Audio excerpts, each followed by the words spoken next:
Buenas tardes a todos. Pedimos disculpas por este pequeño retraso de 5 minutos en el comienzo del webinar y paso sin más preámbulos a presentar un poco a los miembros de esta mesa, aunque lo tienen ustedes ya en la convocatoria.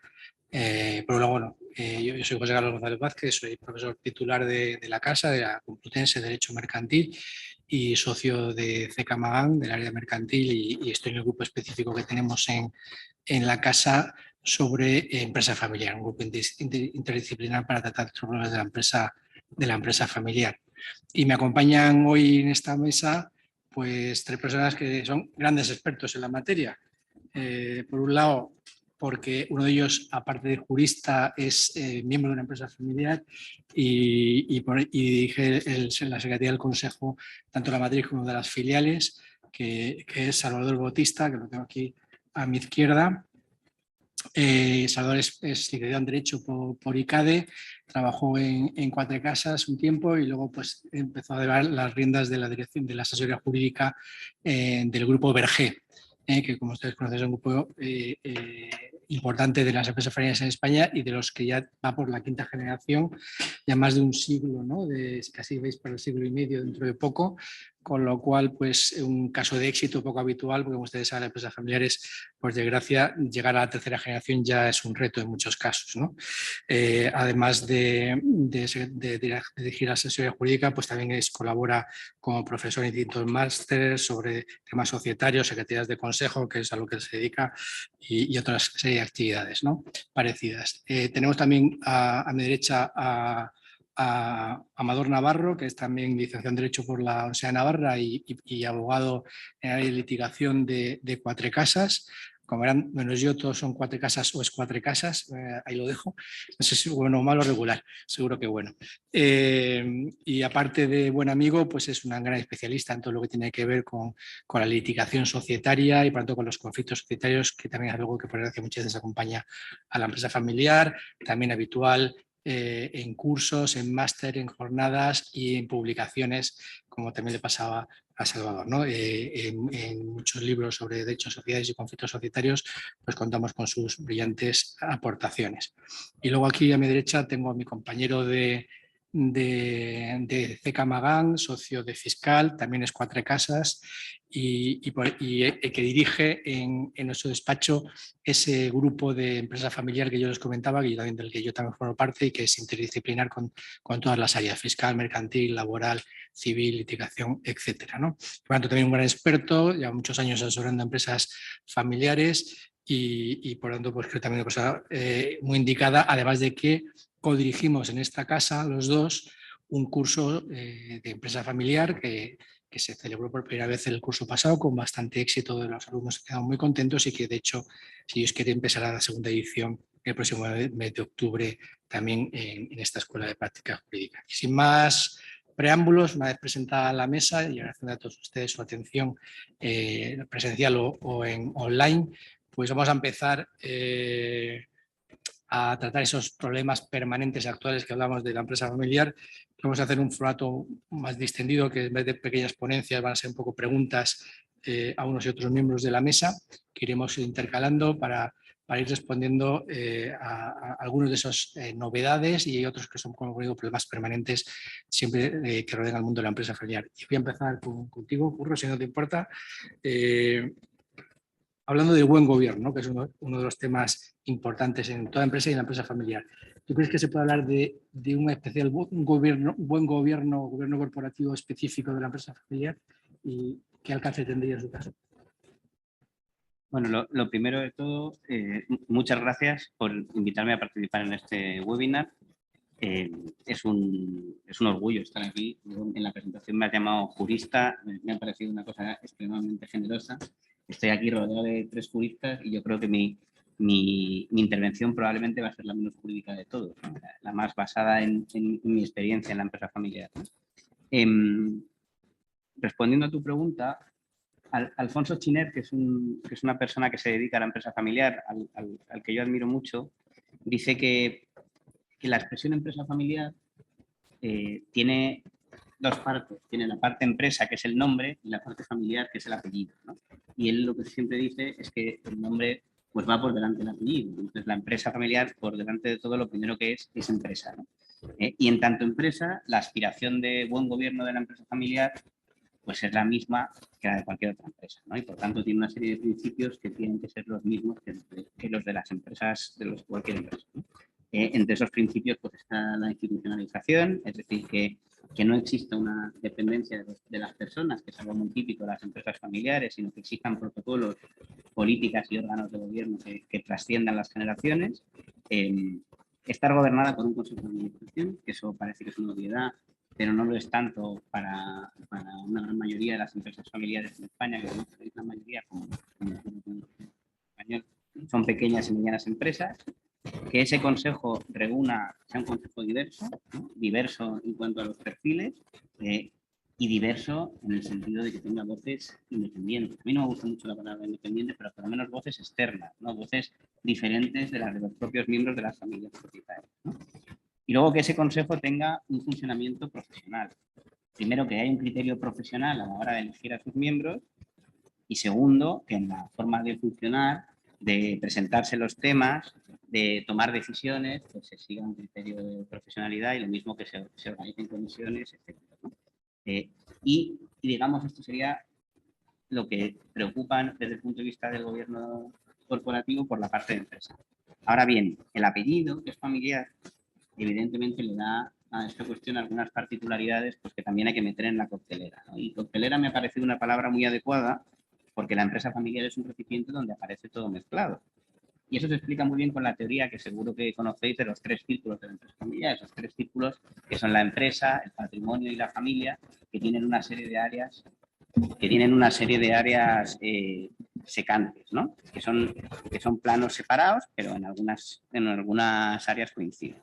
Entonces, hay que imaginar cuestiones como si los miembros de la familia trabajan o no trabajan en la empresa, cuestiones como cuál es el nivel de dividendo que se reparte, o cuestiones patrimoniales, como si por ejemplo, se vende un activo relevante de la empresa, pues son cuestiones que están un poco en el límite de lo que debería abordarse en un consejo de administración. Y, por tanto, desde el punto de vista familiar, también es muy recomendable, con independencia de los órganos societarios, que exista lo que se llama un consejo de familia, donde se abordan determinadas cuestiones que tienen más que ver con la familia y con el patrimonio familiar que con lo que son los temas puramente empresariales. Y, por supuesto, la existencia de un protocolo familiar que va mucho más allá de lo que sería un mero pacto de socios entre accionistas de una compañía, ¿no? Y he contestado a esta pregunta de la forma más ortodoxa. La he contestado como se debe contestar, ¿vale? Sí que creo que si un consultor llega a una empresa familiar y que no tiene ninguna de estas cosas y recomienda implantar todas, ya os aseguro que o todas según el libro, ya os aseguro que seguramente fracasará. Y os lo digo yo, que soy accionista y miembro de la familia empresaria de una empresa que tiene 152 años de antigüedad y no tiene protocolo familiar y no tiene consejo de familia. Y con eso ya lo dejo lanzado para el resto de mis intervenciones. Muy bien, muchas gracias. Pues hablando de gobernanza, muy ligada a la gobernanza está la responsabilidad de los gestores, ejecutivos o administradores de la seguridad. Amador, creo que tú querías tener el seminario en estos temas que son permanentes, especialmente actuales, algunas recientes resoluciones al respecto que nos dan luz en algunos aspectos relacionados con la responsabilidad de los administradores, cuando quieras. Eso es. Muchas gracias, Juan Carlos. En primer lugar, y no porque me imponga el protocolo, o no solo, porque es sincero agradecer a José Carlos y a Javier la invitación que hago extensiva a la institución que nos acoge, a la Escuela de Práctica Jurídica, sobre todo con la presencia aquí de Curro, que como hemos visto atesora un enorme bagaje en empresa familiar y es un placer poder compartir esta sesión con él. En mi condición de abogado litigador quería hacer referencia a algún pronunciamiento jurisprudencial reciente en materia de responsabilidad de administradores para conectar el derecho, ¿no?, con la realidad jurídica, que en este caso son las empresas familiares. Ese es el punto de partida, ¿no? Las empresas familiares no constituyen, como sabemos, un tipo societario especial o diferenciado, sino que se configuran como sociedades de capital y, por lo tanto, debemos acudir a las normas que disciplinan ese tipo de sociedades en cuanto a gobierno corporativo o lo que ahora interesa, responsabilidad de sus administradores, ¿no? Entonces, eso enlaza con una de las primeras cuestiones que quiero abordar, que es relativa a una acción social de responsabilidad. Como sabemos, es la acción de daños por excelencia. Es una acción para tratar de resarcir los daños causados por un administrador a la sociedad, por una conducta negligente o desleal. Y a este respecto quiero traer una sentencia reciente de la Audiencia Provincial de Madrid de la sección 28, sección especializada en materia mercantil, de 3 de abril de 2023, que se enmarca en un tortuoso conflicto societario, ¿no?, en una sociedad en la que los antecedentes son básicamente una sociedad cerrada, con 2 accionistas, el mayoritario es administrador único, y con un único activo que es una discoteca en Ibiza, una famosa discoteca en Ibiza. A partir de ahí, los hechos los que nacen esta disputa: en el año 2010, el administrador único firma un contrato de alquiler de esa discoteca, como repito, el único activo de la sociedad, por 15 años, y lo importante aquí es que lo hace una sociedad vinculada a él y además por un precio inferior al de mercado. Año 2010. En el año 2013, el administrador cesa por diferentes razones e impone a su hijo, ¿no? Impone a su hijo, con la mayoría que tiene, pues designa a su hijo como administrador único, y el accionista minoritario, según recoge la sentencia, ejerce una acción social de responsabilidad contra el primer administrador único, que era el padre, por haber concertado ese contrato de arrendamiento en infracción de lealtad por un alquiler inferior, una renta inferior a la del mercado, por unos daños causados. El contrato se firma en 2010, pues de 2010 a 2013, y efectivamente hay una condena, termina con una condena en primera instancia, en segunda instancia y ratificada por el Tribunal Supremo, que condena al administrador único, el padre, a resarcir a la sociedad por esos daños, ¿no? Durante esos años que ha estado tramitándose la acción social de responsabilidad, el hijo, nuevo administrador único, ha estado al frente de la sociedad y se le ha requerido varias veces para que estudiara, analizara o tomara las acciones que fueran oportunas en relación con ese contrato que ya sabíamos, lo estaba diciendo ya desde primera instancia, desde el año 2015, que era lesivo para la sociedad, ¿no?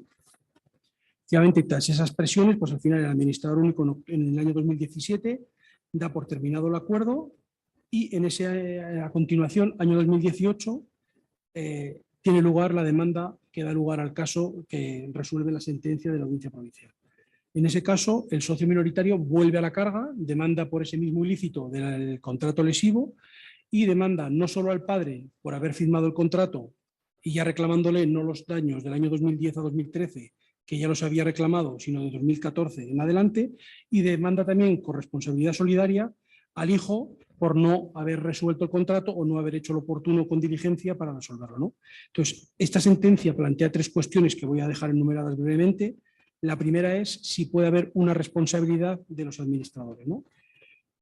Entiendo que puede ser útil porque aquí no estamos ante un órgano colegiado, como el que mencionaba Curro, porque, y ahí viene la utilidad de la mayoría de las sociedades, y enlaza con lo que decía Curro, que estamos poco a poco en nuestro país tratando de sofisticar y que se hagan más profesionales las empresas familiares. La mayoría de las sociedades en España son sociedades son SLs. Acabo de rescatar, como hago siempre, la estadística de los registradores, y el 99% de las 100.000 sociedades que se crearon el año pasado eran SLs, y en esas el órgano de administración claramente mayoritario era el administrador único. Es decir, el administrador único es el órgano mayoritario en las sociedades de capital de nuestro país. Entonces, aquí se plantea una responsabilidad de 2 administradores consecutivos, no de un órgano colegiado. Y ahí la sentencia de primera instancia descarta que puede haber responsabilidad precisamente por esa cuestión de no ser un órgano colegiado, pero lo interesante de la sentencia de la Audiencia Provincial de Madrid es que reconoce que teóricamente, porque luego ya entra a analizar el caso concreto, señala que, dice literalmente, es posible predicar la solidaridad aunque los comportamientos causales sean diversos, si ambos son capaces de generar el resultado dañoso, y no es posible discernir el grado o entidad de las respectivas participaciones en ese resultado lesivo, ¿no? Entonces, dice que hay que analizar la responsabilidad del primer administrador, del segundo, y si hay responsabilidad de los dos, pues veremos si es solidaria o no, pero admite esa posibilidad, ¿no? Entonces, a continuación, la sentencia, y para hacerlo en breve, analiza la responsabilidad del primer administrador, del padre, y como ya había una sentencia firme de primera instancia que decía que el contrato era ilícito por deslealtad, confirma la condena de los años siguientes, de 2014 siguientes, al administrador único, el padre, ¿no? son, y esa es la relevancia, daños que cristalizan después de haber cesado en el cargo. Él cesó en 2013, pero a partir del cese seguían produciéndose unos daños, consecuencia del contrato de arrendamiento que él había firmado y que seguía produciendo daños, ¿no? Entonces, la relevancia es, en primer lugar, que considera la Audiencia Provincial de Madrid que puede existir una solidaridad. En segundo lugar, que considera que hay daños que cristalizan después del cese del administrador único. Y luego la tercera cuestión que analiza es si hay la responsabilidad del hijo, ¿no? Y ahí descarta la responsabilidad, considera que no hay deslealtad y no hay negligencia, y ahí dicen no resulta justificado que por no ejercitar las acciones encaminadas a evitar sus efectos deba imponerse la responsabilidad, ¿no? Aquí es una cuestión, y esto está en la sentencia de información que tengo, es que está todavía en casación y veremos qué resuelve el Tribunal Supremo, porque la relevancia de ahí es que desde que el padre cesó y el hijo siguió al mando de la sociedad con ese contrato, el socio minoritario estuvo requiriéndole reiteradamente, no para que tomara las acciones, como dice la sentencia de la Audiencia Provincial, sino que para por lo menos estudiara o negociara si era posible resolver el contrato, cosa que además efectivamente hizo en 2017, porque llegó a un acuerdo con la contraparte y dio por terminado el contrato, ¿no? Entonces, eso veremos. Y, por lo tanto, las conclusiones de esta sentencia es que condena al administrador único por los daños sufridos, incluso con posterioridad a su cese, porque son daños que cristalizan después, derivados de un contrato que él firmó cuando estaba en el cargo, y descarta la responsabilidad del segundo administrador, pero lo más relevante es que deja la puerta a que pueda haber una responsabilidad solidaria de dos administradores consecutivos sin que sea un órgano colegiado. Muy bien, muchas gracias, muy interesante, no conocía yo esa sentencia. Seguimos con Javier. Javier, de tu punto de vista, ¿qué disciplina jurídica o qué área del derecho sería la más relevante a la hora de acercarse a la problemática de la empresa familiar? Aunque me imagino la respuesta.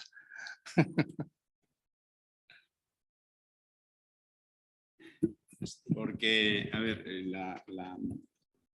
yo voy a abordar directamente lo que creo que es el valor añadido real de este curso. Es decir, inicialmente la problemática de la empresa familiar la tenemos que abordar desde el ángulo que nos plantee el cliente. El cliente puede llegar con un problema sucesorio, puede llegar con un problema de exenciones fiscales, puede llegar con un problema de conflicto societario. Y, sin embargo, lo que tenemos que tratar de desarrollar es la sensibilidad de la empresa familiar, entender que, y esto lo cierto es que al margen de las exposiciones más o menos académicas o más o menos cargadas de experiencia que podamos dar, lo que lo da al final es el enfrentarse con frecuencia a ello, es ver qué le preocupa al empresario, por qué le preocupa al empresario y qué problemas cree tener y qué problemas tiene de verdad.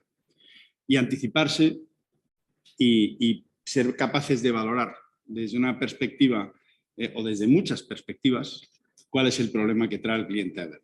Es decir, nosotros podemos tener una especialidad, yo puedo ser laboralista, no es el caso, soy fiscalista, pero yo puedo ser laboralista y me puede venir un señor a preguntarme algo que normalmente preocupa en la empresa familiar. Muchos de los problemas de la empresa familiar no son específicos de la empresa familiar, pero se presentan en la empresa familiar con particular frecuencia o intensidad. Por ejemplo, ¿qué nos vamos a encontrar en una empresa familiar que no nos encontremos con frecuencia en otro tipo de empresas? La voluntad y preocupación de un administrador de la compañía por empezar a percibir la pensión de jubilación y seguir en el órgano de administración. Eso, lo normal es que un administrador de una compañía que no sea familiar, el día que le dicen que se puede ir a casa, descorcha una botella y se olvida de la empresa. Y el empresario familiar dice, pero yo quiero seguir en el consejo. Quiero seguir en el consejo y además partir el bacalao, si es posible. Pero claro, yo llevo trabajando desde los 15 años, me he hecho a mí mismo y antes muerto que renunciar a la pensión de jubilación. Entonces, es un problema que nos van a plantear en muchas ocasiones. No es un problema específico de la empresa familiar, pero es un problema que en la empresa familiar se da con frecuencia. Y cuando nos traen este problema, ese problema puede venir además vinculado a que de eso dependen una serie de beneficios fiscales, de que él esté trabajando pero deje de cobrar, dependen una serie de beneficios fiscales que de otra forma pueden perjudicarse, pues porque piensa donar acciones a sus hijos, por ejemplo, y si él continúa ejerciendo funciones directivas y cobrando, pues no puede hacer. Entonces, ¿desde qué disciplina jurídica conviene abordar? Desde la que nos plantean inicialmente y tratar de averiguar si hay más problemas. Os voy a poner un ejemplo que es gráfico, muy gráfico, de cómo es esto. Yo en una ocasión estaba pasando una revisión médica y le dije al médico, por cierto, yo creo que tengo que ir al otorrino porque oigo como si pasase aire por el oído, oigo como un soplido dentro del oído. Y me dijo, te vamos a hacer una radiografía de cuello. Sí, me sorprendió, la verdad. Me hicieron una radiografía de cuello y efectivamente era tensión de los músculos del cuello. Estaba demasiado rígida la columna vertebral, las cervicales, por la tensión de los músculos del cuello. Yo planteaba un problema de oído que lo fácil para el médico hubiera sido decir, pues vete a ver al otorrino. Y el médico me dijo, no. Tú crees que tienes un problema de oído y mi impresión es que tienes otro tipo de problema. Eso, ahí, cuando somos capaces de hacer eso, es cuando realmente aportamos a la empresa de familia.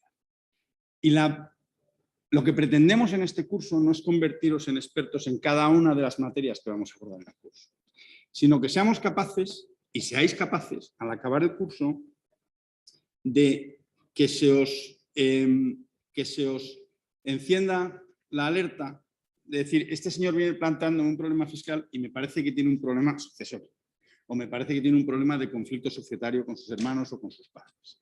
Entonces, tenemos que tener en cuenta que la empresa familiar no es una especialidad jurídica. La empresa familiar es un tipo de cliente que se caracteriza fundamentalmente por dos cosas: por estar involucrado en la propiedad y en la gestión de un negocio y por la vocación de permanencia en ese negocio, es decir, porque tiene que planificar el traspaso generacional.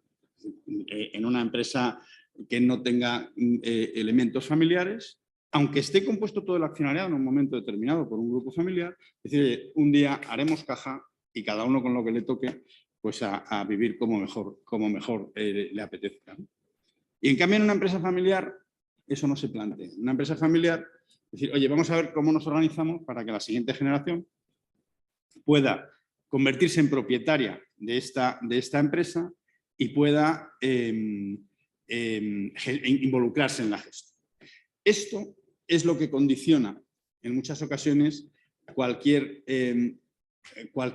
finalidad y cualquier actitud y cualquier interés de la empresa familiar, y teniendo presente este esquema, en muchas ocasiones seremos capaces de detectar problemas que el cliente tiene o va a tener y no sabe que tiene y menos aún sospecha que va a tener, ¿no?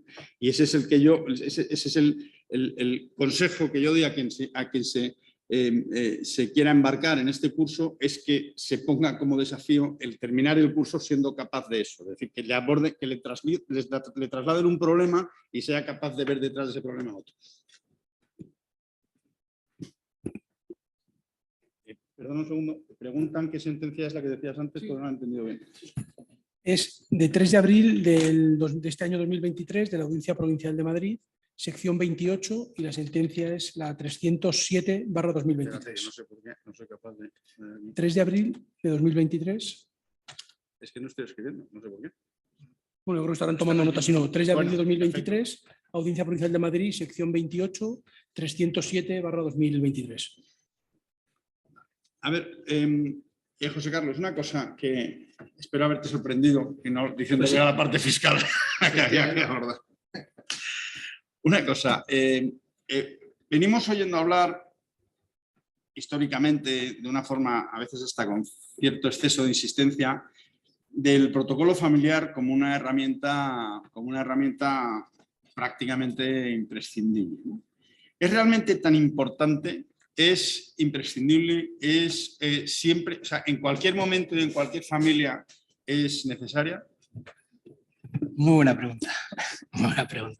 Y sabemos que no, porque Curro nos acaba de decir que llevan 5 generaciones una empresa familiar de éxito sin protocolo familiar, con lo cual ya está respondida, ¿no? Pero es verdad que es así. O sea, yo creo que ir con el librillo, como él decía, a decir esto tiene que haber consejo de familia, asamblea de familia, un consejo de administración con independientes, un protocolo que hable también de qué pasa cuando se casan y cuando se divorcian, y separación de bienes y la transmisión de las participaciones y cómo se incorpora y cuándo, con cuántos años ha tenido que trabajar fuera para luego poder incorporarse a la empresa familiar. Todo eso está muy bien, pero cada caso es distinto, ¿no? Cada empresa y cada momento de la empresa.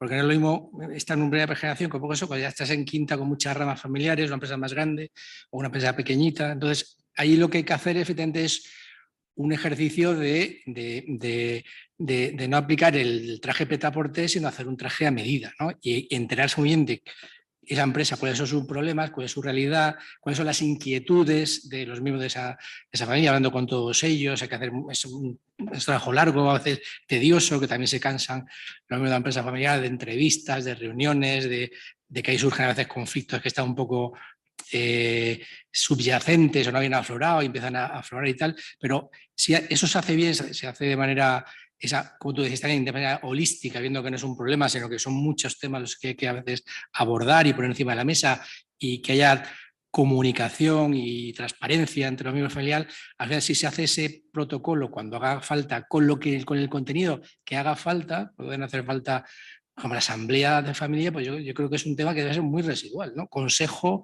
algo más frecuente, pero a veces no tiene que ser tampoco el evento inicial. El evento inicial basta con alguna serie una serie de reglas de mayorías o para el peso dentro con una modificación estatutaria, con alguna cosa adicional, pues ya hay que ir viéndolo. Entonces yo creo que sí es un instrumento muy útil para prevenir problemas, sobre todo. Es mucho más fácil hablar de cuando se incorpora un miembro de la familia a la gestión cuando son todos pequeñitos y no hay ninguno que se va a incorporar. Y en cambio, sacar el tema cuando uno acaba, el primero de la familia acaba de licenciarse y toca la puerta de que se quiere incorporar, y decirle que no se puede incorporar en ese momento, pues es más complicado. Como se dice, no, es que ya fijamos que nos parecía bueno que antes trabajaras fuera de la empresa, y solo cuando se tengan 5 años o lo que sea de experiencia, pues ya te puedas incorporar a mandos intermedios o altos, y no antes, ¿no? Y antes solo se puede hacer prácticas, ¿no? Pues esa regla está puesta sin mirar a nadie, pues luego es más fácil hacer que se aplique, ¿no? Y por eso de hacerlo también tailor-made, si como está hecho a la medida, luego lo que hay que hacer es que sea cultura de toda la familia, que esas son las reglas que nos hemos dado, que nos hemos dado porque hemos querido, porque creemos que son buenas para nosotros y las cumplimos. Porque si luego eso no se cumple, pues vienen otros problemas que ya quizá comentemos más adelante.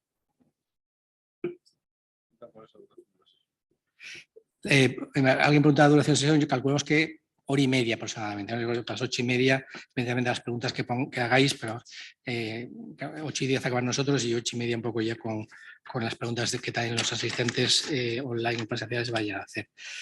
Pues seguimos con Curro. Más allá de consideraciones técnicas, ¿no? Como decías tú, ¿cómo crees que el buen gobierno corporativo puede contribuir a resolver problemas de la empresa familiar, ¿no? Pues mira, me ha gustado mucho cómo ha explicado Javier lo que es una empresa familiar. Una empresa familiar lo es por 2 motivos, ¿no? El primero es evidente, que es que porque su capital está mayoritariamente en manos de la familia propietaria, pero el segundo es precisamente que esa familia propietaria tiene vocación de permanencia en el tiempo, ¿no?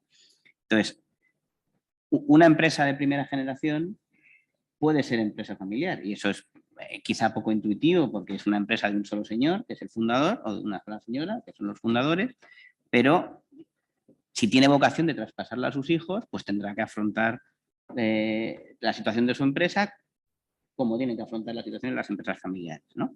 Entonces, partiendo de esa definición, ¿cuáles son los problemas que pueden preocupar a una familia propietaria y que se pueden afrontar desde el gobierno, ¿no? Son muchos, yo voy a enumerar 3, que creo que los 3 están relacionados entre sí, ¿no? Son la profesionalización, el control y el vínculo, ¿no?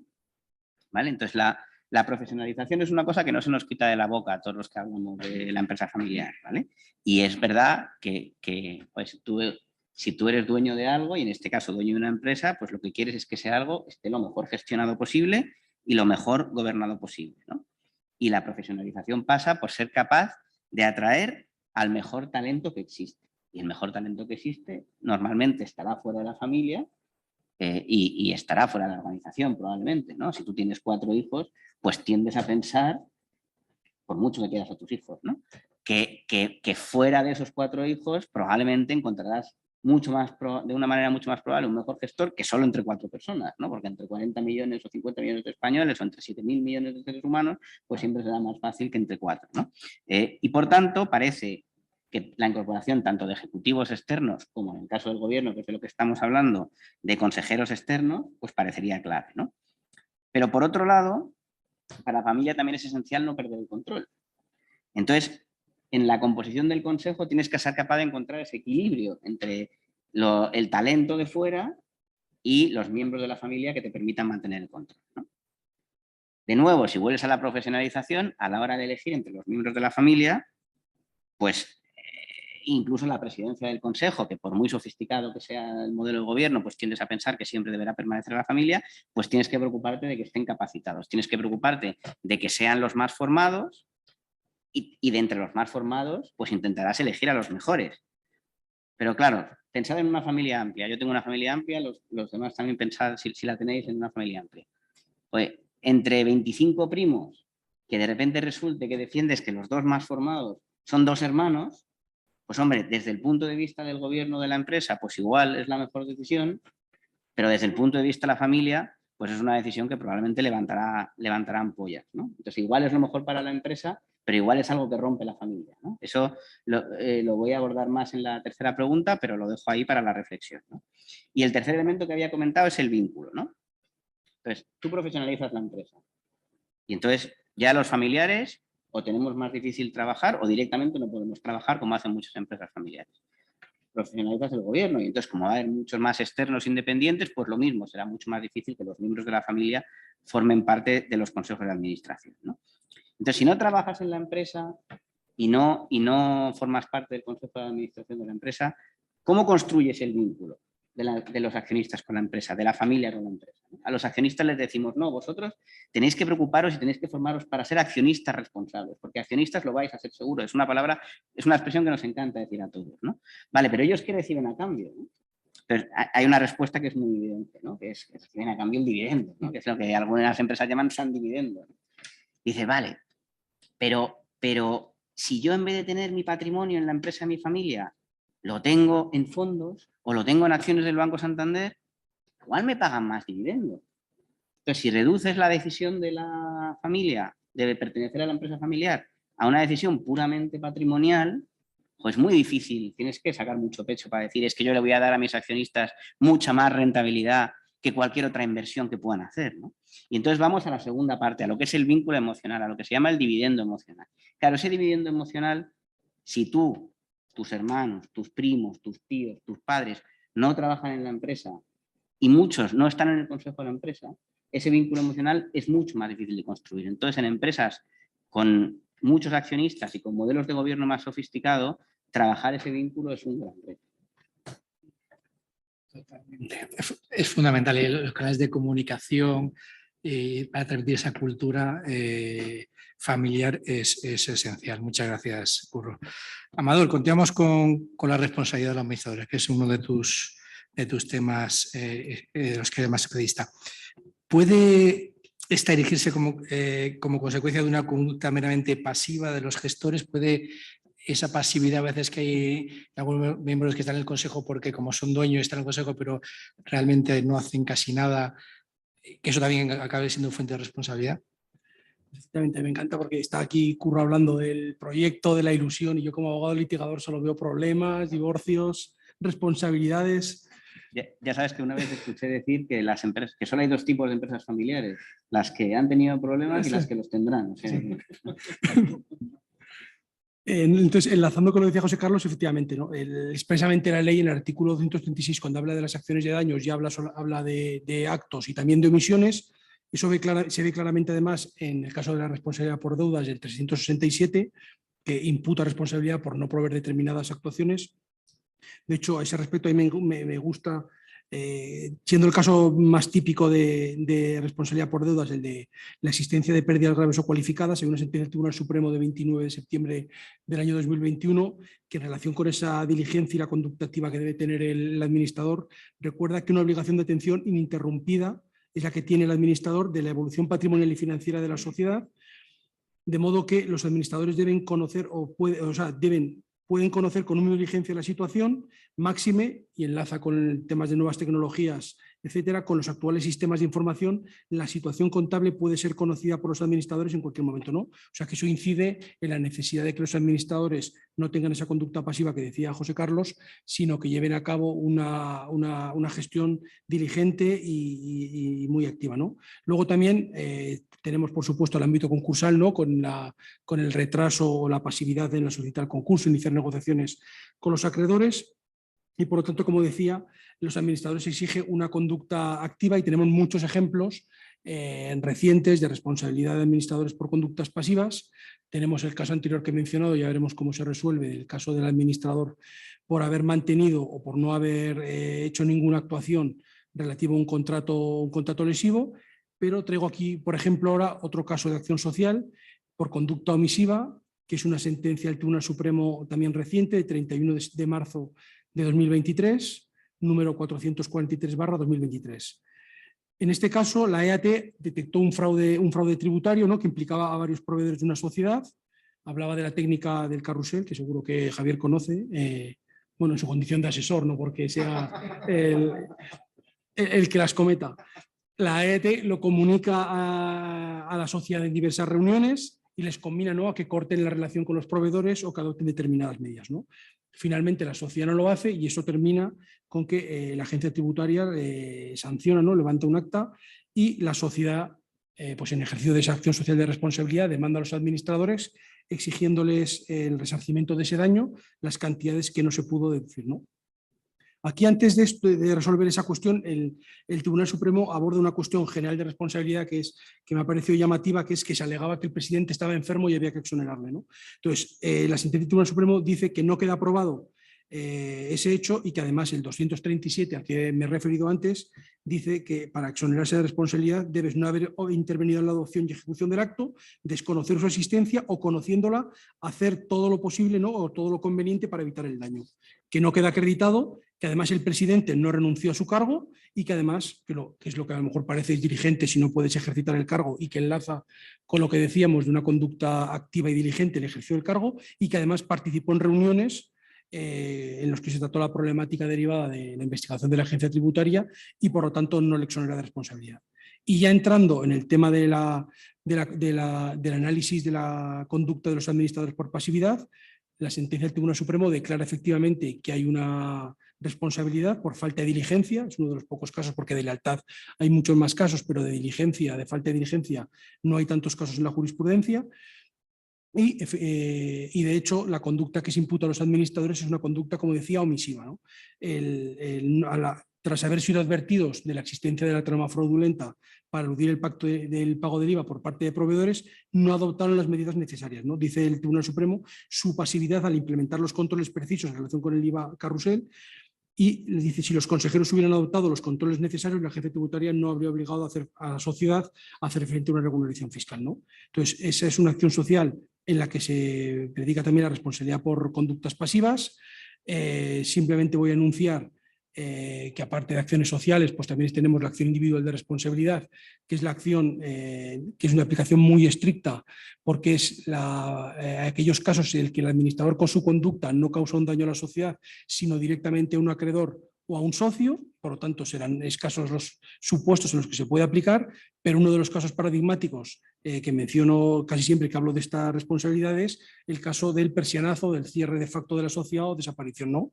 Que es, hay una conducta también pasiva del administrador de no haber liquidado a la sociedad de manera adecuada, siguiendo los trámites de las ley de sociedades de capital, y por lo tanto, si eso se demuestra que es lo que causó un daño al acreedor que no pudo recibir el pago de su deuda, pues se puede imputar responsabilidad de los administradores por esa conducta pasiva.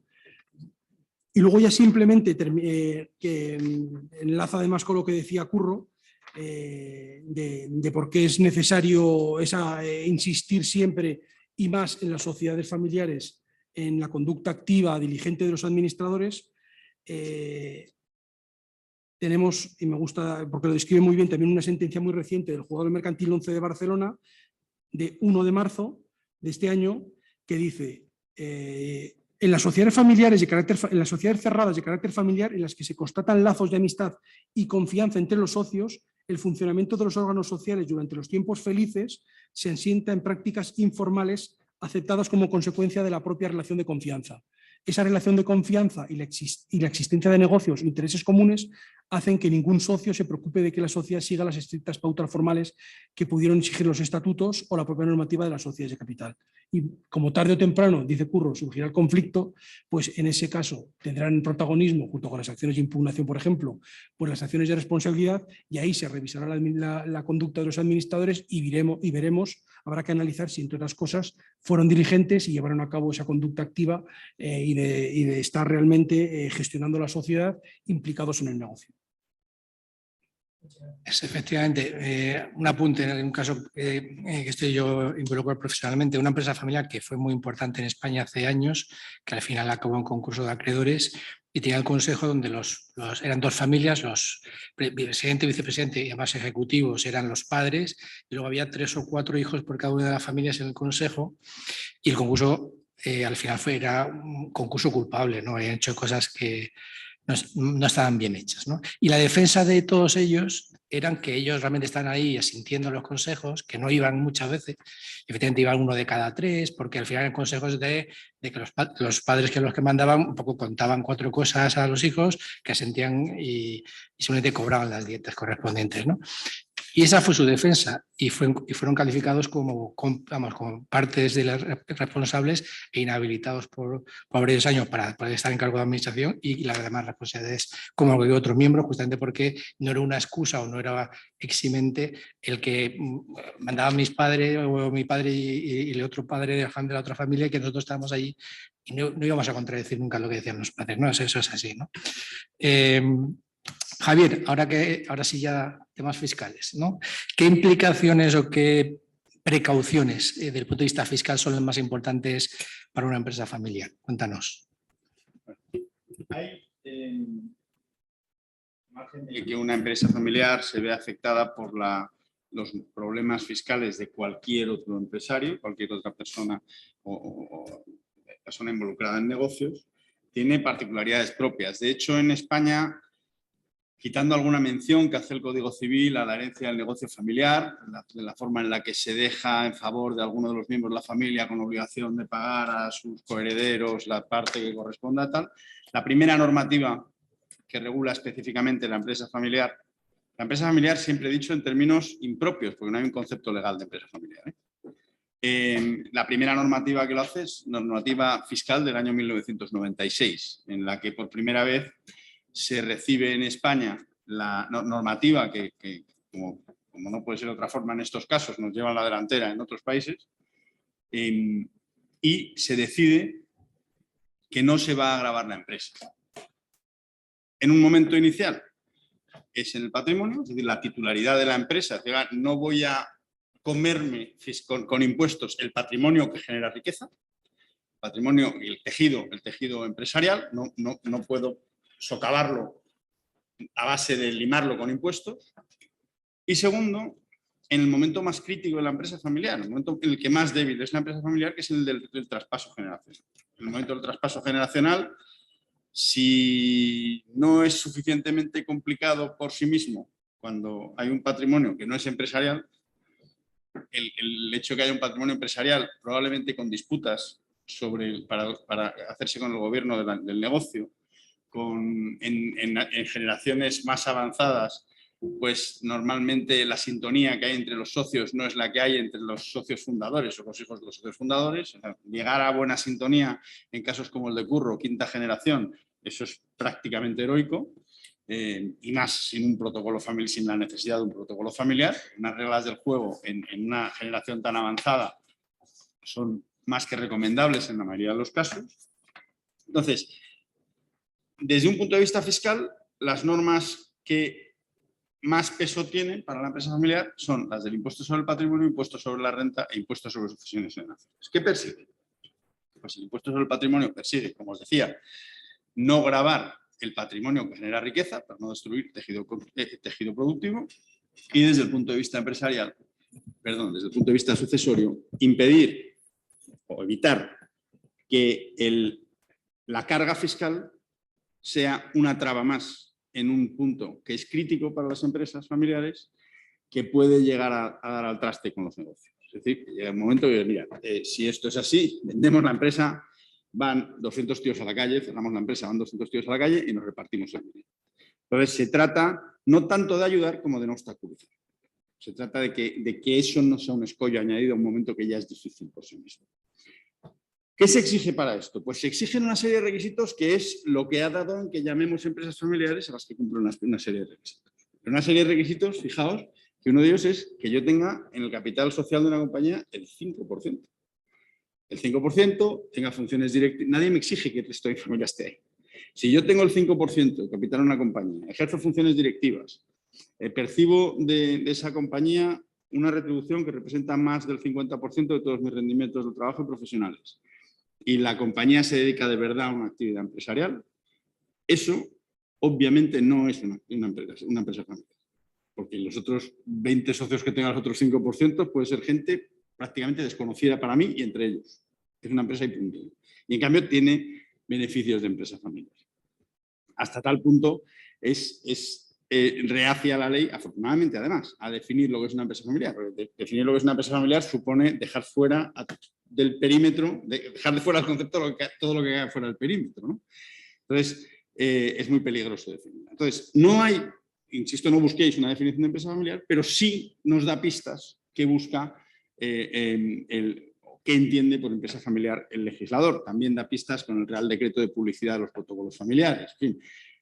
Y requiere, como decía, pues esa voluntad de permanencia, de control y de titularidad. Pero, como os decía, lo más importante normalmente va a ser salvarla sin patrimonio en sucesiones, cosa que en la Comunidad de Madrid tenemos muy olvidada hasta este año, que hemos tenido el susto del impuesto a las grandes fortunas, y que yo llevo varios años publicando de vez en cuando que en la Comunidad de Madrid había que preocuparse de cumplir los requisitos, no por este impuesto, que no lo veíamos venir nadie, sino porque se oyen truenos de fondo de partidos políticos que dicen que de llegar al gobierno quitarían las bonificaciones que existen en la Comunidad de Madrid, que ahora se están extendiendo a otras comunidades, pero se ha descuidado mucho y hemos tenido sustos. Entonces, ¿qué hay que preocuparse? ¿En qué debemos centrarnos? En asegurarnos de que cualquiera que sea la legislación vigente, que siempre van a amparar en tratamiento fiscal ventajoso, o si queréis más que ventajoso, benigno para la empresa familiar, asegurarnos de cumplir esos requisitos, se nos aplique o no se nos aplique esa normativa. Luego, además, hay otras cosas que nos preocuparán, como es buscar fórmulas retributivas a los directivos, buscar fórmulas retributivas atractivas para los miembros de la familia que no están involucrados en la gestión, buscar fórmulas para ayudar con una fiscalidad ventajosa a salir al miembro de la familia que no quiera continuar en la empresa. Serán puntos en los que haya que enfocarse, pero en los que haya que enfocarse cuando surjan. Los que seguro vamos a tener en todo caso van a ser los de patrimonio y los de sucesiones y donaciones. Con especial cuidado, y eso ya más adelante a quien le interese podemos verlo, con especial cuidado a una figura que es la donación. La donación tiene muchas veces balas en la recámara que nadie sabe que están en la recámara y aprieta el gatillo y se producen resultados inesperados que luego no tienen solución, o tienen una solución mucho peor de lo que hubiera sido evitar el problema, ¿no? Muy bien, muchas gracias. Curro, ¿qué has aprendido? José Carlos, no te libras de la tuya. Vale. Pues adelante. ¿Qué problemas hay? Es verdad que el protocolo es una herramienta que tiene indudable utilidad. Cuando no la tiene, corre el riesgo de convertirse en algo tan inservible que se convierte en contraproducente. ¿Conoces casos en los que un protocolo se haya firmado y nadie más haya vuelto a saber de él? ¿Y qué efectos puede tener eso en la familia, en el protocolo, en la empresa?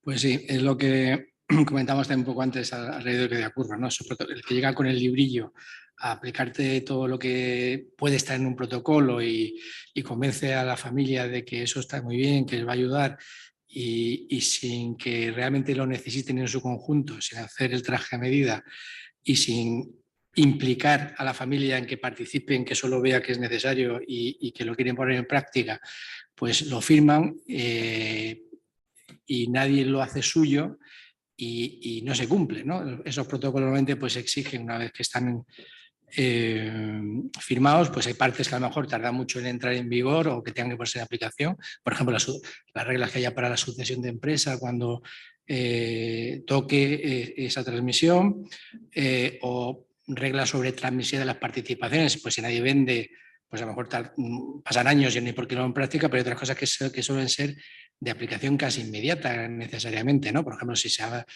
decidido que algunos acuerdos tienen que tener mayorías cualificadas para que todos los miembros o todas las ramas familiares participen, suele exigir una modificación de estatutos para incorporarlo, ¿no?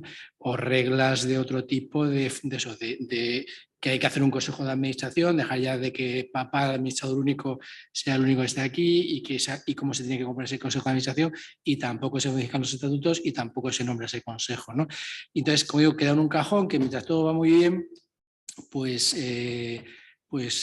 todo el mundo lo desconoce, pero luego hay un conflicto, de pronto alguien reclama que no se están cumpliendo o incluso se modifican los estatutos, pero luego no se toman los acuerdos como se tenía que hacer, el consejo que se ha creado o el consejo de familia que se ha creado nunca se reúne, este tipo de cosas, ¿no? Que al final, en la práctica, durante años, todo el mundo se ha olvidado de la protocolo familiar, hasta que alguien pues ha enfadado por algo y entonces dice, pues ahora voy a sacar yo el protocolo, lo voy a desempolvar y ahora voy a demandar o exigir o reclamar más al protocolo.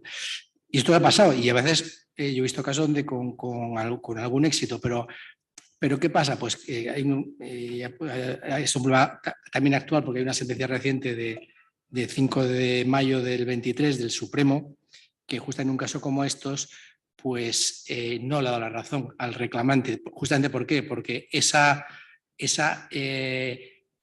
derogación tácita del protocolo por los propios actos de todos los miembros de la familia, también del que reclamaba, hasta que se ha enfadado por algo y de pronto lo desempolva, pues da a entender que ese protocolo ha perdido su virtualidad, ¿no? Entonces esto es muy relevante tenerlo en cuenta, pero es porque se han hecho mal las cosas desde un principio, ¿no? Por eso ese protocolo no se hizo bien, no se implementó bien y no se interiorizó por la propia familia. Entonces no sirve para nada.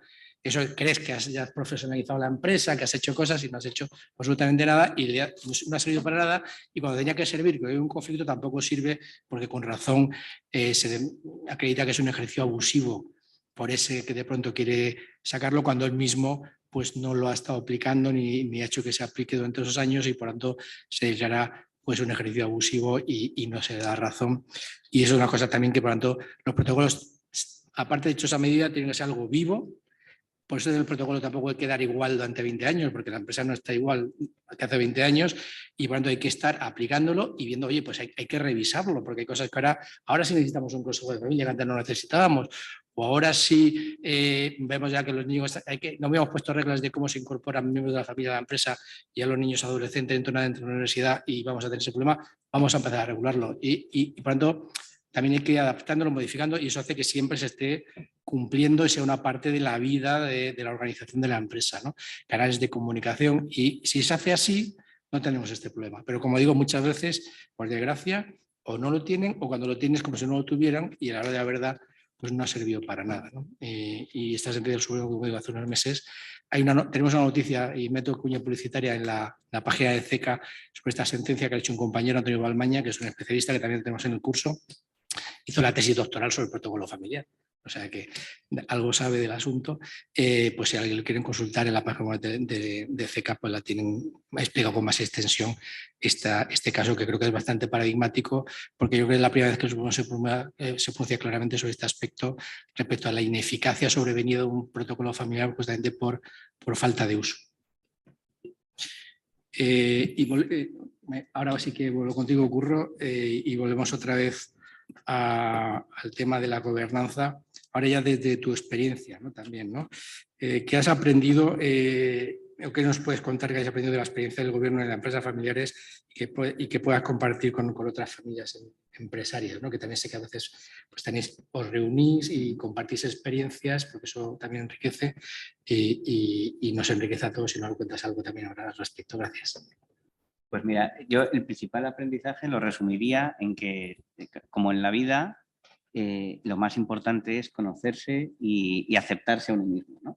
Yo cuando empezaba a ir a eventos de empresa familiar y a coincidir con otras personas de otras familias empresarias, salía primero avergonzado. Estos señores tienen un montón de cosas y nosotros no tenemos ninguna de ellas, lo estamos haciendo todo mal. Y lo segundo, abrumado, ¿no? Abrumado por el peso de la responsabilidad de la cantidad de cosas que tenía que hacer, ¿no? Y en ese contexto tuve una conversación con una persona que es amiga mía, que es miembro de una familia empresaria, que es consejera ahora mismo de 2 empresas familiares. Y me decía, mira, Curro, esto de la empresa familiar es un poco como el juego de los palillos chinos, como el Mikado, ¿no? Que tú tienes ahí los palillos y que tienes que tener mucho cuidado cuando sacas uno, porque a lo mejor de repente te lías y empiezas a moverlos todos y quieres arreglar un problema y en realidad lo que haces es abrir 3 problemas, ¿no? Entonces, yo creo que la empresa familiar se sostiene sobre una serie de equilibrios que son los que en el fondo dan la estabilidad sustancial del accionariado, ¿no? Un poco en la línea de lo que decíamos antes, si la vocación de la empresa familiar, si la razón por la que es familiar es por la vocación de permanencia de la familia, pues hombre, la paz familiar es un activo que es un activo muy valioso, ¿no? Y por tanto hay que ser dedicado y muy preciso en todo lo que se hace, ¿no? Entonces, lo primero que una empresa familiar tiene que valorar y tú lo has explicado antes perfectamente, es mirarse para adentro y ver de las cosas que tienen cuáles le funcionan a ella, ¿no? Tú, si te encuentras con una empresa en primera generación, por ejemplo, que tiene un fundador, que es una persona que es un visionario, que es el que ha impulsado la empresa, pues tendrás que irle convenciendo de que vaya pensando en cómo meter a sus hijos, crear un consejo de administración, quizá meter ahí alguna voz, algún externo que le desafíe un poco, que le ayude. Pero si tú le creas de repente un consejo de administración, se lo llenas de personas que le llevan la contraria, pues a lo mejor te cargas lo que es la esencia de la empresa, que es el impulso de ese emprendedor, ¿no? O el ejemplo que ponía antes, ¿no? De si a la hora de elegir los consejeros solo tienes en cuenta criterios de quiénes son los más listos, los banqueros de inversión que tienen la carrera más brillante, y de repente las 3 tías de esos banqueros se quedan enfadadas porque, joder, cuando jugaban de pequeño, estos eran los primos tontos, mis hijos eran los primos listos, ¿no? Pues entonces a lo mejor creas también un problema en la empresa familiar, ¿no? Entonces, yo creo que, como hemos visto, la paz familiar es un activo esencial y me ha gustado mucho, y dado que este curso es un curso que está orientado a personas que quieren trabajar como asesores de empresa familiar, como lo habéis explicado tanto Javier como tú, ¿no, José Carlos? El tema primero de que el asesor de una empresa familiar tiene que ser como una especie de médico de familia, ¿no? Que tenga una visión general del enfermo, que tenga esa intuición de saber dónde puede estar el problema y luego ya, pues a lo mejor referirte a un experto, ¿no? Pero que tenga la capacidad de tener esa visión holística de los problemas, ¿no? Y luego esa doble condición de asesor y psicólogo, ¿no? Pues escuchar, de entender en qué situación está cada uno. O sea, si tú a 2 hermanos de 20 años les sientas a hablar de si sus hijos podrán trabajar en la empresa familiar, pues probablemente les vas a encabronar y a lo mejor hasta dentro de 25 años no tienen ese problema. Entonces, o sea, una cosa es anticipar los problemas y otra cosa es crear los problemas donde no existen y la frontera entre eso es muy difícil, ¿no? Entonces, en cierto modo, el gobierno de la empresa es también el gobierno de la familia, ¿no? Y ahí existen una serie de equilibrios donde, como en el Mikado, y como hemos visto también en la teoría de los 3 círculos, pues se mezclan cuestiones familiares que son muy delicadas, cuestiones patrimoniales que también son muy delicadas con las cuestiones propias de la empresa, ¿no? Y claramente la empresa, pues oye, en tanto que bien social, creadora de empleo, creadora de riqueza, pues tiene que ser protegida a toda costa, ¿no? Pero si a cualquier empresario le preguntas si le importa más la empresa o le importan más sus hijos, pues probablemente, en la mayor parte de los casos, te contestará que le importan más sus hijos, ¿no? Y entonces en ese momento, a lo mejor la decisión que tiene que tomar la empresa o la familia es si quiere seguir adelante con la empresa. Toda la familia o parte de la familia, ¿no? Y en ese momento pues hay que tomar quizá decisiones de separación, de desinversión, de salida de algunos para poder preservar. ¿No? Muchas gracias. Efectivamente, ¿no? El café para todos no suele funcionar en casi nada y la empresa familiar menos todavía, ¿no? No porque otros hagan cosas, todos tenemos que hacerlo, porque eso aboca al fracaso. Efectivamente, hay que conocer cada caso y tratarlo con la singularidad que merece. Amador, volvemos contigo y con el órgano de administración una vez más. También la a veces la salida de los administradores del órgano por cese, dimisión o por otra cosa, también puede tener alguna serie de problemas, ¿no?, específicos. Eso es. Gracias, José Carlos. Sí, yo sigo efectivamente con el órgano de administración y quiero poner brevemente encima de la mesa pues, unas cuestiones, enlazando con resoluciones recientes, pues algunos aspectos que se me han suscitado en cuestiones además de empresas familiares y que tienen que ver precisamente, como decías, con el cese y con la dimisión de los administradores. La primera es el cese del administrador por justa causa, ad nutum. Sabemos que la ley de sociedades de capital establece, ¿no?, que los administradores podrán ser separados de su cargo por la Junta General en cualquier momento, ¿no? Parece que es libre y sin necesidad de ninguna motivación o causa. Pero se plantea si ese acuerdo de cese puede ser declarado abusivo porque no responda, como dice el artículo 204 desde el año 2014, con la ley de 2014, si puede ser considerado abusivo, porque no responda a esa necesidad razonable. Porque hay algunas, y eso se ha planteado, hay algunas resoluciones de audiencias provinciales de Madrid y de Badajoz que sí que declaraban la abusividad de tal cese de un administrador por excluir a lo mejor en un consejo de administración a uno de los minoritarios, al señalar que además del perjuicio al minoritario y el beneficio al mayoritario no respondían a una necesidad razonable, ¿no?, en contradicción un poco con lo que dice el 223 que mencionaba, ¿no? Y recientemente, y esta es la sentencia que quería comentar o citar de la Audiencia Provincial de Madrid, de 3 de febrero del año 2023, pues insiste en la libertad que tiene la Junta para cesar al administrador, habla incluso de que es un principio de orden público y señala que es la Junta la que decide el cese del administrador y no se requiere ninguna justificación, necesidad razonable, añado yo, en virtud a tenor del artículo 204, para adoptar tal decisión, ¿no? Esa sería la primera cuestión. La segunda cuestión que quería detenerme es en el cese también del administrador, pero por la puerta de atrás, por la vía del 238.3, que es la propuesta en Junta de la acción social de responsabilidad, que sabemos que lleva anudado, si sale adelante, el cese de los administradores. En este caso tenemos también una sentencia reciente de la Audiencia Provincial de Barcelona, de 10 de enero, que tras una reestructuración de una sociedad familiar, entra un inversor que se queda adquiere el 60% y en Junta lleva a cabo el cese de los administradores, por lo tanto, el cese de ellos, y con una serie de consecuencias que pretende sortear compromisos que se habían sido asumidos en el pacto de socios. Por ejemplo, pues extinguir el contrato de un ejecutivo de la sociedad o cesar a administradores del bloque, diríamos, de la familia o minoritarios, ¿no?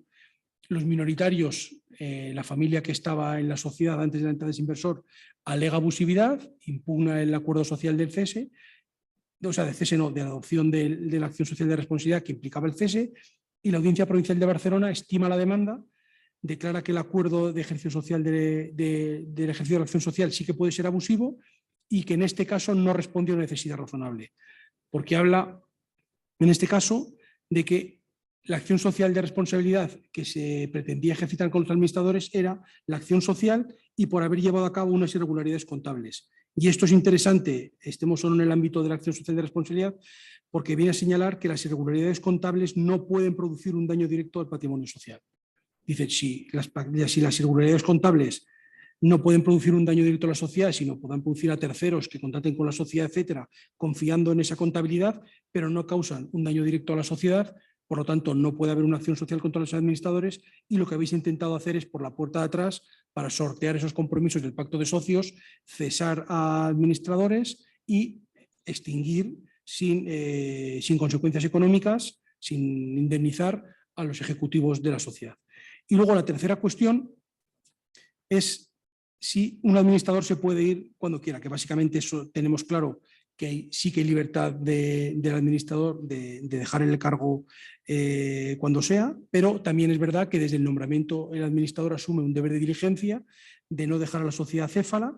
Si hay un consejo de administración y tú eres un miembro de 12, pues no habrá ningún problema, se producirá una vacante. Si eres un administrador solidario, tampoco habrá ningún problema. El problema puede venir si somos unos administradores únicos, que como hemos visto es el órgano mayoritario en España, o somos mancomunados. Y es sabido, y hay sentencias del Tribunal Supremo, por ejemplo, desde el año 2009, de 23 de octubre, y multitud de resoluciones de la Dirección General de Gestión del Notariado, que hablan de que el administrador que se queda en el cargo pues está obligado a convocar, que no puede dejar la sociedad acéfala, etcétera. Pero luego, y es donde enlaza con la sentencia más reciente del Tribunal Supremo, de 12 de julio del año 2022, sí, que establece que el administrador que se queda en ese interregno que llama el Tribunal Supremo no solamente debe convocar la Junta para no dejar la sociedad acéfala y llevar a cabo todas las gestiones necesarias, sino que precisamente una vez que se solicita se pide la convocatoria y él lleva a cabo la convocatoria para mantener la sociedad, para que no se produzca tal paralización, debe dar cumplimiento a todas las necesidades. Por ejemplo, y eso es lo que se planteaba en la sentencia del Tribunal Supremo, ¿qué pasa si un accionista minoritario ha ejercido un derecho? Por ejemplo, pedir notario. Pide un notario y el administrador dice, mira, yo no puedo requerir al notario porque yo cesé y lo único que he convocado una junta para no dejar la sociedad paralizada acéfala, y lo que le dicen, no, usted es administrador, no se puede ir hasta que la Junta no se haya celebrado, y en ese interregno, hasta que se celebre la Junta y se nombre un sustituto, usted tiene que llevar a cabo todas las formalidades y proteger todos los derechos, salvaguardar todos los derechos de los accionistas y de los socios. Efectivamente, a veces lo de la acción social es que incluso luego no se ejerce, porque el objetivo era exclusivamente el golpe de Estado, echar, y luego ya pues, Claro. no se intenta ejercerlo porque ya estamos nosotros en el cargo. Sí. Muchas gracias. Javier, la última pregunta. ¿Cómo es el futuro, más o menos próximo en España en cuanto a la fiscalía de empresa familiar? ¿Color de hormiga? Bueno, más que color de hormiga. Más que color de hormiga es enormemente incierto. Ahora mismo ya vemos que estamos en una fase en la que no se sabe si va a haber cambio de gobierno, si va a haber repetición de gobierno. Si hay repetición de gobierno no se sabe tampoco muy bien por dónde van a tirar, porque es un gobierno muy condicionado y tiene que llevar adelante iniciativas que no son propias. Tenemos el caso del impuesto a las grandes fortunas, que es un impuesto tremendamente político, ¿no? O sea, al margen de su encaje complicado en nuestra Constitución,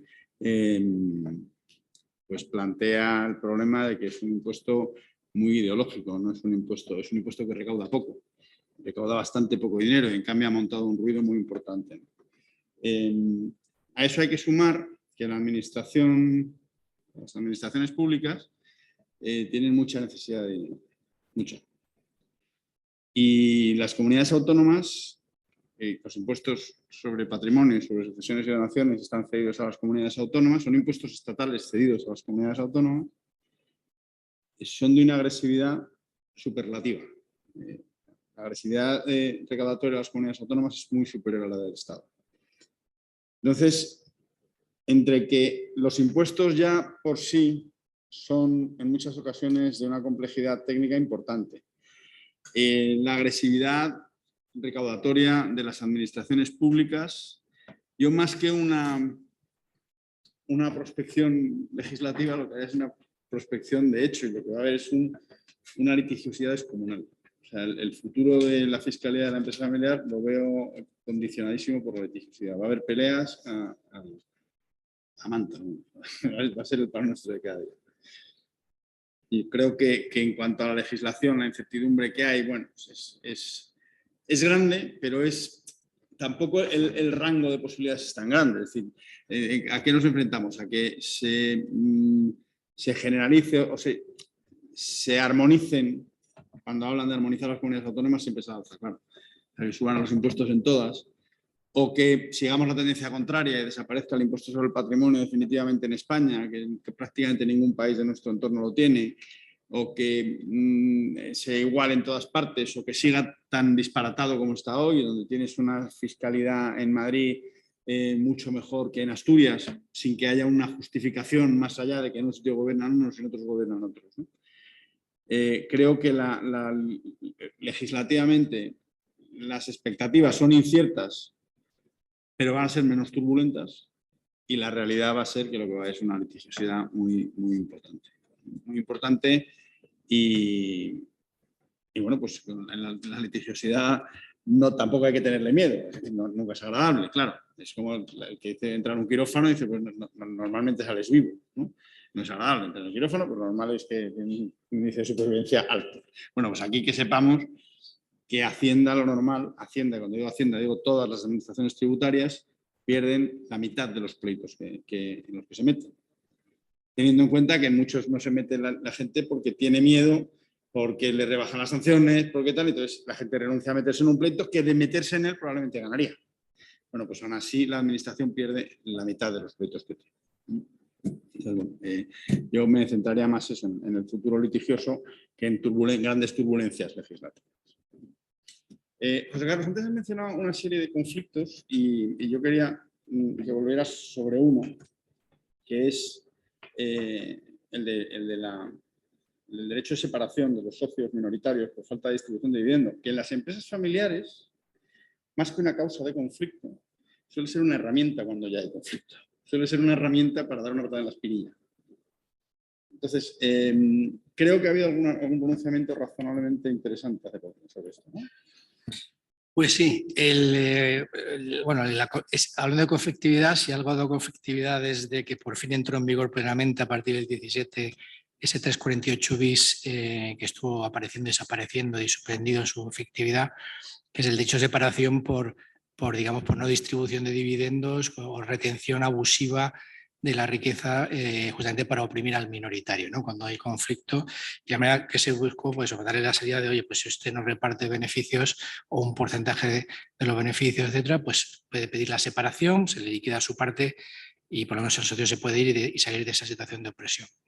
La novedad ha sido una sentencia del 11 de enero de 2023 del Supremo, porque muchas veces es verdad que no se quieren ir, y más en la empresa familiar. O sea, lo que quiere ese miembro de la empresa familiar es que le repartan parte de dinero que se gana, que no hace falta reinvertirlo. Otra cosa es que se reinvierte y no se reparta porque hace falta para el negocio. Pero muchas veces es una acumulación que está directamente, pues, en productos financieros o en la caja, por decirlo así, y no es que haga falta para el negocio, sino justamente porque los mayoritarios o los más implicados pues tienen otra forma de retribución encubierta o no encubierta, como administradores, con coche, con tal, una serie de otro tipo de retribuciones, y el dividendo no les importa, pero hay otro que en cambio para él que se reparte un dividendo sí es importante. Pero él no querría irse, él querría cobrar muchos años de venta y seguir siendo de la empresa familiar y seguir diciendo que pertenece a familia tal, que soy una pequeña parte dueño de esta empresa, ¿no?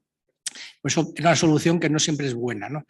Lo que le gustaría es que se anulara el acuerdo de aplicar todo el beneficio a reservas y le obligara a repartir, ¿no? Y ese era el problema que tenía la impugnación de ese acuerdo. Tradicionalmente, es que usted impugna un acuerdo, aunque te den la razón diciendo que ese acuerdo de no reparto es abusivo, el resultado de una impugnación exitosa es que el acuerdo es ineficaz. Por lo tanto, el acuerdo de no reparto es ineficaz, pero ¿qué hace falta? Pues que entonces tiene que volver a reunirse la Junta General para tomar un nuevo acuerdo. Y a lo mejor el nuevo acuerdo es, bueno, pues ahora ya como no han dejado el tribunal que no reparte un 20%, pero sigue siendo insuficiente, se vuelve a impugnar. Entonces entramos en una cadena que era bastante frustrante y de años y años, además de que a veces pasa también con el derecho de separación, que desde que yo lo ejerzo hasta que al final me puedo ir, han pasado 10 años y la empresa ha ido a concurso, con un caso reciente también en el Supremo que hubo hace un par de años, ¿no? Año 21. ¿Y qué ha dicho el Supremo? Novedoso y criticado, yo mismo lo he criticado, no estoy muy de acuerdo, pero es una cuestión importante que si alguien quiere verlo, el almacén del derecho escribí un artículo criticando, pero hay otros autores que lo han aplaudido, ¿no? Alfaro, Aurora Campins tiene un artículo defendiendo esta sentencia. ¿Qué es lo que dice novedoso? Dice que cuando se declara abusivo el acuerdo social de no reparto de dividendos o de aplicación a reservas internamente de los dividendos cuando no está justificado económicamente y es una opresión del minoritario, el tribunal puede no solo dejar ineficaz el acuerdo abusivo, sino adoptar el acuerdo de reparto. Cuando con el mismo, es decir, si lo piden, y en este caso concreto, el Supremo dijo que está bien tomado el acuerdo de la Audiencia Provincial de La Coruña de repartir el 75% de los beneficios del ejercicio. En el caso particular era una sociedad donde no se había repartido, era familiar, en parte, pero había un externo, la familia tiene un 51, el otro un 49, no ha hecho protocolo familiar, no ha hecho pacto de socios, no se había cubierto de ninguna manera y en un momento dado, no sabemos las causas, ahí hay una ruptura, eran dos administradores mancomunados, el externo y el hijo de la familia, y en un momento dado pues, rompen, la mayoría cesa la administración, deja el administrador único al hijo de la familia y al otro coadministrador que tenía un sueldo pues de lo que vivía probablemente, pues se lo quitan, como administrador le quitan ese sueldo y encima no se reparte bien. Es cuando en esa sociedad no había repartido nunca beneficios, dividiendo, mejor dicho, de los beneficios y tenía un patrimonio muy saneado, excepto un año, 2011, que sí le han repartido el 75%. Entonces, el Supremo luego sigue no repartiendo y llega al conflicto con el 14 o el 15 y eso es lo que llega al final el Supremo y dice, pues está bien decidido. ¿Y qué repartimos? Pues como el único año que se ha repartido fue ese, que era el 75, pues el 75, ¿no? Eso, como digo, yo creo que hay algunas fallas en esa doctrina, pero luego es una doctrina que va a traer consecuencias y que hace falta pues un tema que hay que regular muchas veces en la empresa familiar para mantener esa paz social, esa paz familiar es, oiga, hay que atender a todas las situaciones, máxime cuando, como tú me apuntabas, ya han pasado generaciones que no están implicadas, que solo son esas acciones, y hay que darles ventanas de salida, ventanas de liquidez, para que alguno pueda hacer una inversión pues que pueda vender internamente entre los socios de la familia a otros, o temporalmente le den un préstamo con la peroración de sus acciones para que pueda comprarse una casa o pagarle el tratamiento del cáncer con familiar y tal. Y eso hay que ser sensible y eso cuanto más esté regulado, mejor. Si tienes un protocolo familiar o un pacto de socios donde se ha regulado, pues oye, el 50% como regla general se reparte todos los años como mínimo, ¿no? Pues eso va a evitar conflictos y eso ayudará a que no tengamos que ir a una impugnación que son 7 años hasta el Supremo tal, y que al final venga el Supremo a decirme que sí tengo que ejercer, tengo que repartir el 75% o el 100% ese año, pero el año que viene vuelven a hacer la misma y me tengo que tener otro pleito para volver a conseguirlo. Entonces, ahí está un ejemplo claro donde probablemente es muy importante que este tema, que es muy importante en cualquier empresa y la familiar también, pues se regule de una manera consensuada, que vea todas las posibilidades y que evite esos conflictos porque se han prevenido correctamente, ¿no? Y bueno, como digo, creo que es una sentencia que va a dar mucho juego y que va a hacer que efectivamente se trate eso ahora con más motivo en muchas sociedades para evitar que tengamos que acabar en el conflicto, porque entonces, como digo, la salida no es, pues, sepárate, antes de pues, ejércelo y te separo, que a lo mejor lo que quiero es, te digo, forzar a echarte, porque quiero echarte, ¿no? Entonces, ya no me vas a echar, porque voy a ejercer esta otra vía donde voy a imponer que me repartas a lo mejor el 100%, y tampoco a lo mejor es bueno repartir el 100% siempre, ¿no? Entonces, si lo regulamos, será todo mucho mejor para todas las partes en juego y un equilibrio de intereses que creo es lo que hay que buscar. Bueno, pues con esto yo creo que ya estamos cerca de la hora para finalizar el seminario. Si hubiera alguna pregunta, no sé si en el chat, Javier, has visto alguna pregunta adicional, si alguien la quiere hacer o de los presentes, pues estamos a su disposición para resolver alguna duda que tenga, algún comentario que quieran hacer de distintos temas variados que han ido saliendo a lo largo de esta mesa redonda. Y si no la hubiera, si no hay ninguna pregunta aquí en la sala ni tampoco en el chat, pues damos por concluido el acto agradeciendo a todos su presencia, presencial o online, su atención y a la cuñita publicitaria, ¿no? Que a quien esté más enterado en esto, como decimos, a principios de octubre, el 5 o 6 de octubre, si no recuerdo mal, empieza la segunda edición del curso de régimen jurídico de la empresa familiar que codirigimos Javier y yo, y donde a lo largo de 60 horas, sesiones, una sesión semanal de 4 horas, podemos viendo todos estos problemas civiles, mercantiles, fiscales, laborales, de litigación, incluso de derecho foral, hemos incluido este año para las peculiaridades que hay en algunos de esos derechos forales con la empresa familiar y pues encantados de que den información a la escuela o lo vean en la página web por si estuvieran interesados en cursarlo o recomendarlo a alguna persona. Muchas gracias a todos, como digo, por su atención y buena tarde. Adiós.